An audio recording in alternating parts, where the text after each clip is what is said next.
해리포터라든지 아까 나온 그 마법사들은 이제 주로 켈트 신화의 소재입니다. 그러니까 켈트 신화에서 나온 얘기인데, 켈트 신화 속에서는 뭘 가지고 나느냐?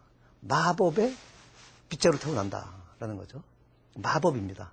아무나 날 수 있는 게 아니라, 물론 저 해리포터는 마법 학교에서 배우기도 하지만은 타는 능력만큼은 가지고 태어나는 거죠. 본인의 노력은 아무 작용을 하지 않습니다.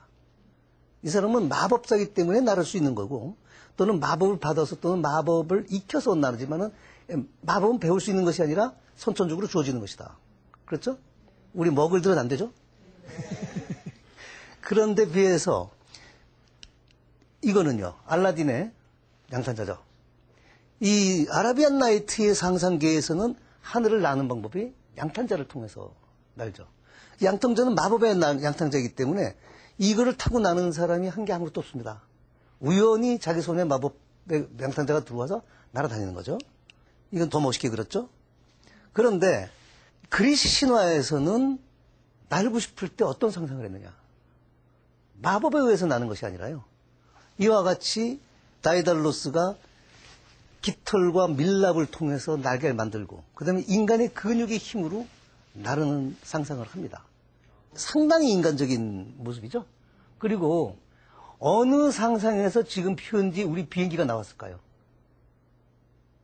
양탄자라든지 빗자루에서는 비행기를 만든 생각을 못했겠죠. 인간이 무언가 자기 기술과 자기 지혜와 자기의 근육을 가지고 한번 해보자 라는 데서부터 인간의 상상력을 자극해가지고 우리가 지금 타고 다니는 비행기까지 나오게 된 것이다. 그런 상상계를 만들어낸 것이 그리스인데요.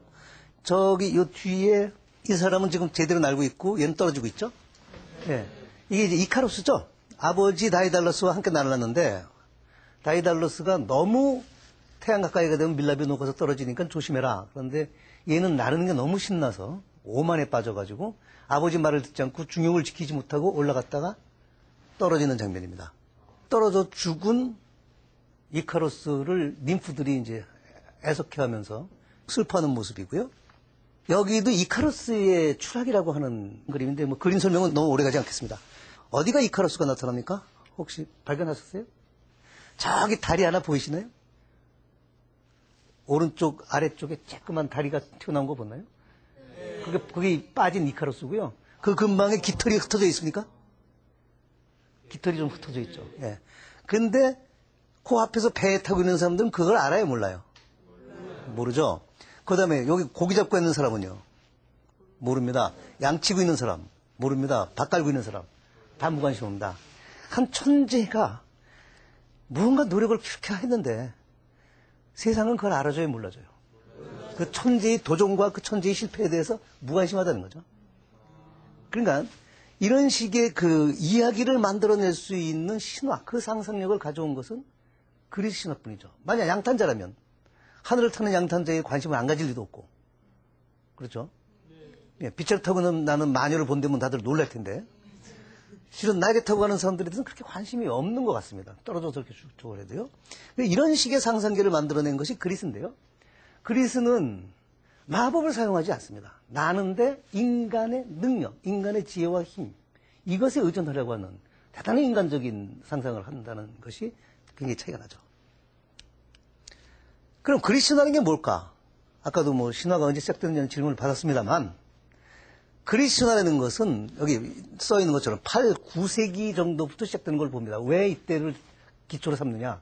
그때 처음으로 알파벳이라는 문자가 생겨서 적히기 시작했으니까 그 이전도 소급하기는 어렵죠. 물론 이야기 자체는 그 이전이겠지만 우리가 지금 가지고 있는 신화라고 하는 것은 그때 적힌 것들이니까 기원전 8, 9세기부터 기원 후 3, 4세기, 3세기, 4세기 때는 그리스도교가 들어와서 이교도가 다 물러날 때죠. 그때까지 그리스어를 사용하는 여러 지방에 퍼져 있던 온갖 불가사의한 설화와 전설다, 이런 얘기인데요. 그리스어로 되어 있고요.